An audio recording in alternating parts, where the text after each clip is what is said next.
Dietary restrictions എന്ന് വെച്ചാൽ ഇപ്പോൾ പല കാരണങ്ങളാണ്. ഇപ്പോൾ തൈറോയിഡ് ഡിസ്ഫങ്ഷൻ എടുത്താൽ തൈറോയിഡ് ഡിസ്ഫങ്ഷൻ കാരണം സൈക്കാട്രിക് ഡിസോർഡേഴ്സ് ഉണ്ടാവാനുള്ള ചാൻസ് ഉണ്ട്. അപ്പോൾ അങ്ങനെയുള്ള കണ്ടീഷൻസിൽ ചെറിയ രീതിയിലുള്ള ഡയറ്ററി മോഡിഫിക്കേഷൻസ് വേണം. അല്ലെങ്കിൽ ഇപ്പോൾ പേഷ്യൻ്റ് ഒബീസ് ആണെങ്കിൽ അവർക്ക് അതിന് രീതിയിലുള്ള ഡയറ്ററി മോഡിഫിക്കേഷൻസ് നമ്മൾ വരുത്തും.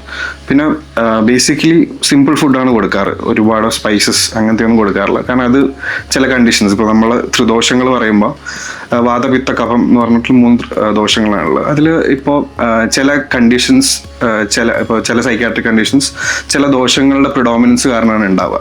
അപ്പോൾ അങ്ങനത്തെ ഒരു ഇതുണ്ടെങ്കിൽ ആ ഒരു ദോഷം കൂട്ടുന്ന രീതിയിലുള്ള ഭക്ഷണങ്ങൾ നമ്മൾ കൊടുക്കാറില്ല.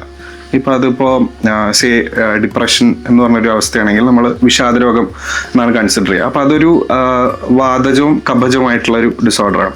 അപ്പോൾ അങ്ങനത്തെ കണ്ടീഷനിൽ ആ 2 ദോഷങ്ങളെ നമ്മൾ അഗ്രവേറ്റ് ചെയ്യുന്ന ഫുഡ് ഐറ്റംസ് മാക്സിമം റെഡ്യൂസ് ചെയ്യും.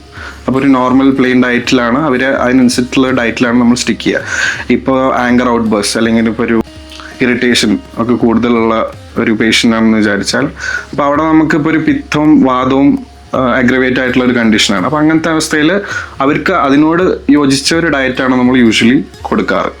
അപ്പോൾ so that the food also helps with the treatment.